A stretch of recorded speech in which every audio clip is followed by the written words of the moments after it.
ई-लाइट study platform पर आप सभी का पुनः स्वागत है। इस वीडियो में डिस्कशन करेंगे एलटी टेट की परीक्षा का आयोजन हुआ 26 अगस्त 2020 को। बहुत ही महत्वपूर्ण प्रश्न इसमें से बनेंगे, आपको कुछ नया सीखने को मिलेगा। और ये बहुत से प्रश्न हमारी पुस्तिका है हिमाचल प्रदेश एक समग्र अध्ययन हाफ ईयरली मैगजीन है तथा हमारे इस यूट्यूब चैनल से आए थे, वो भी आपको बताएंगे। आइए शुरुआत करते हैं प्रश्न संख्या 113 से। यर अलब कैसे व्यंजन है, तो यहाँ पे इसका उत्तर बताया गया है अंत्यस्था व्यंजन। ठीक है जी। नेक्स्ट वन इज संविधान की 8वीं अनुसूची में कितनी भारतीय भाषाएं हैं, तो ये 22 है। यदि मूल की बात करें तो मूलतः 18 थी और वर्तमान में कितनी है, 22 है। शुद्ध शब्द कौन सा है, तो देखिए बीमारी यहाँ पे बिल्कुल राइट आंसर किया। जिस कैंडिडेट का पेपर हमारे पास पहुँच है, बीमारी किसी तरह से होगा। आई थिंक हमें करंट अफेयर्स के ही प्रश्न यहाँ पे डिस्कस करने चाहिए जो कि आपके 121 से शुरू होते हैं। तो देखिए पहला प्रश्न है, कौन सा जोत मंडी को कुल्लू से अलग करता है। The right answer is Dulchi. बहुत बार प्रश्न पहले भी पूछा जा चुका है, हिमाचल प्रदेश समग्र अध्ययन किताब में भी उपलब्ध है। ऋग्वेद में वर्णित विपाशा किस नदी का नाम है। The right answer is here Vipasha stand for Beas. विभिन्न तरह के कम्पिटेटिव एग्जाम्स में प्रश्न जरूर रिवर्स से पूछे जा रहे हैं। जिन अभ्यर्थियों ने अभी नेक्स्ट डे परीक्षा देनी है टीजीटी मेडिकल की और आर्ट्स की, वो भी रिवर्स के बारे में और कॉन्स्टिट्यूशन के बारे में एक प्रश्न जरूर पूछा जा रहा है। अगला प्रश्न है, चंबा के प्रसिद्ध मिंजर मेले में मिंजर किसका प्रतिरूप है। The right answer is here makka. मक्का का है। अभी हमने करंट अफेयर्स के वीडियो में काफ़ी अच्छे से मिंजर को कवर अप किया है, किताब में भी उपलब्ध है। ये प्रश्न तो सीधे साधारण प्रश्न है। बहुत से प्रश्न, मुझे नहीं लगता कि एचपीजीके का कोई भी ऐसा प्रश्न होगा जो हमारी किताब में अवेलेबल नहीं है।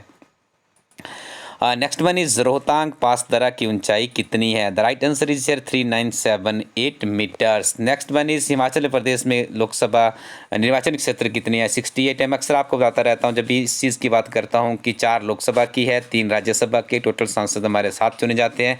विधानसभा हमारा एकल विधानसभा प्रणाली है हमारे यहाँ पर। हिमाचल प्रदेश में एक सदन भी एक ही है, इसका नाम विधानसभा है। 68 एमएलए यहाँ पे चुन के जाते हैं। कल पूछ लिया गया था किसी एक एग्जाम में कि सबसे ज़्यादा जो एमएलए है वो कहाँ से चुने जाते हैं। कांगड़ा से 15 is the right answer.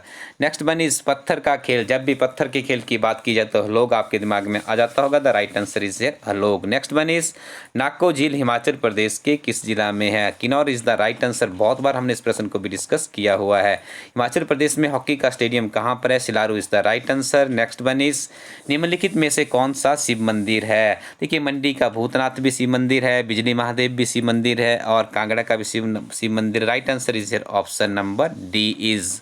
Next one is Bara Bhangal किस नदी का उद्गम स्थल है। Right answer is option number B Ravi. विश्व का सबसे बड़ा फिल्मी शहर रामोजी फिल्म सिटी कहाँ पर स्थित है, तो इसका सही उत्तर है ऑप्शन नंबर बी। कहाँ पे जी, हैदराबाद में। अच्छे से आप इसे याद कर लीजिए, बहुत ही महत्वपूर्ण प्रश्न है। ये थोड़ा सा डिफिकल्ट प्रश्न था, बाकी तो इसमें बहुत ही सिंपल प्रश्न थे। नेक्स्ट वन इज किस महिला ने एवरेस्ट को 2 बार फतह किया है, तो इनका नाम है Santosh Yadav. Next one is भारतीय संविधान में संपत्ति सूची की धारणा कहाँ से ली गई है, तो जी ये ऑस्ट्रेलिया कनाडा से नहीं, इसे ऑस्ट्रेलिया से लिया गया है। राजनीति के जो निर्देशक तत्व है उन्हें आयरलैंड से लिया गया है और समता बंधुता की बात जो की गई है वो फ्रांस से ली गई है और कनाडा से संघवाद को लिया गया है। Next one is Ghadar party का मुख्यालय कहाँ पर स्थित है। San Francisco is the right answer, option number B. Next one is Bharat के संविधान का अनुच्छेद 21 एक संबंधित है। देखिए शिक्षा के अधिकार से संबंधित, आपको इस तरह से प्रश्न रटाया है हमने 86। पहले तो आप इसको इस तरह से रटिए, चलो पूरा का पूरा आपको फिर से बता देता हूँ। भारतीय संविधान का अनुच्छेद है 45। इसमें देखिए निःशुल्क शिक्षा की बात की गई है। राजनीति के निर्देशक तत्वों के जो तत्व है उसके अंतर्गत ये अनुच्छेद आता है। 86 अमेंडमेंट किया गया 2002 में। इस अमेंडमेंट को क्या किया गया, इसमें संशोधन किया गया और जो हमारे मूल कर्तव्य है पहले 10 थे, उसमें 11वां जोड़ दिया गया कि 6 से लेके 14 वर्ष की आयु तक के बच्चों को निःशुल्क में शिक्षा का प्रावधान करना है और इसे कॉन्स्टिट्यूशन में डाला गया 21A में। याद रखिएगा, सारे फैक्ट्स बहुत ही महत्वपूर्ण है।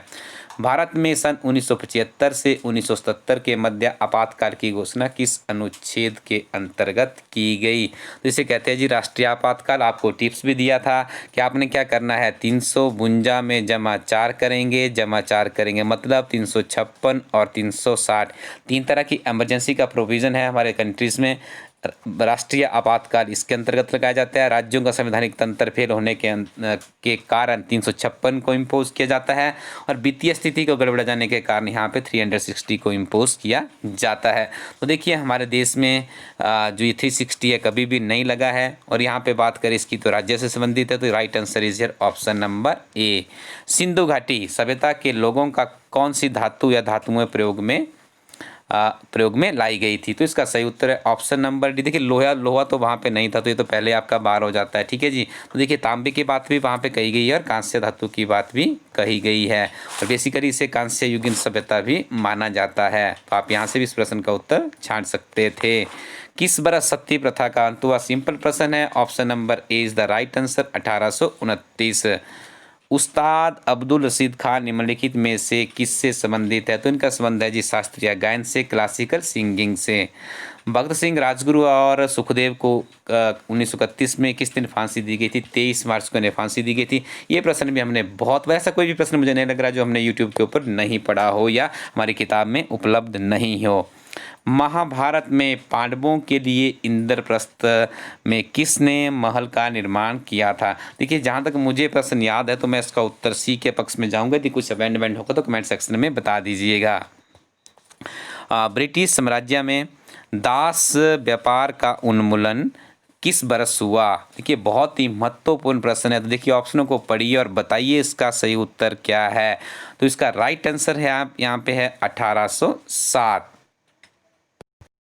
नेक्स्ट वन जी, अगला प्रश्न है लोकसभा में शून्यकाल की सर्वाधिक समय सीमा क्या हो सकती है?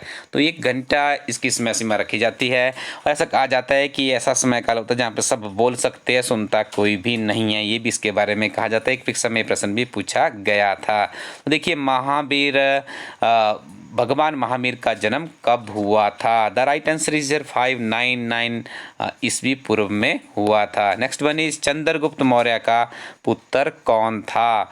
तो देखिए चंद्रगुप्त मौर्य का पुत्र था जी बिंदुसार। ठीक है, हिस्ट्री के पुस्तिका में हमारा प्रश्न भी अवेलेबल है। निम्नलिखित में से किस देश की राजधानी मैड्रिड है? Spain is the right answer. अभी हमने करंट अफेयर्स की वीडियो में कुछ दिन पहले पढ़ा था। हाइड्रोजन का रंग कैसा होता है? रंगहीन is the right answer here. शास्त्रीय नृत्य भरतनाट्यम किस राज्य की प्रसिद्ध नृत्य शैली है? तो ये तमिलनाडु की है जी। नेक्स्ट वन, अगला प्रश्न है निम्नलिखित में से कौन सा देश सार्क का सदस्य नहीं है? देखिए सार्क एशियन और यूएनएससी के बारे में बहुत अच्छे से हमने अध्ययन किया हुआ है। तो सार्क के बारे में आपको ज्ञात होगा, म्यांमार इसका सदस्य नहीं है। 1985 में इस संगठन बना था। नेक्स्ट वन, हिमाचल प्रदेश की सबसे ऊंची चोटी कौन सी है? देखिए ये प्रश्न बहुत कन्फ्यूजन वाला प्रश्न बन गया है क्योंकि हिस्ट्री की परीक्षा में भी, लेक्चरर स्कूल कैडर की परीक्षा में भी पूछा गया था। तो इसका उत्तर ऐसे तो किन्नौर है, लेकिन कुछ इसका फिलॉसफी में भी आता है तो प्रश्न फिर से वही उसी तरफ जाएगा। तो आप दोनों में से कोई भी आपने उत्तर किया होगा तो आंसर की का इंतजार कीजिए।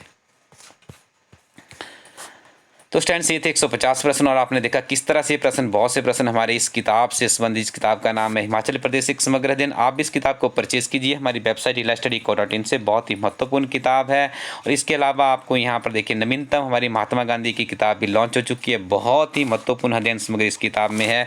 विभिन्न तरह के कम्पिटेटिव एग्जाम से महात्मा गांधी से 1-2 प्रश्न जरूर पूछे जाते हैं, तो ये किताब आपकी जरूर सहायता करेगी। 1000+ का क्वेश्चन बैंक इस किताब में तैयार किया गया है।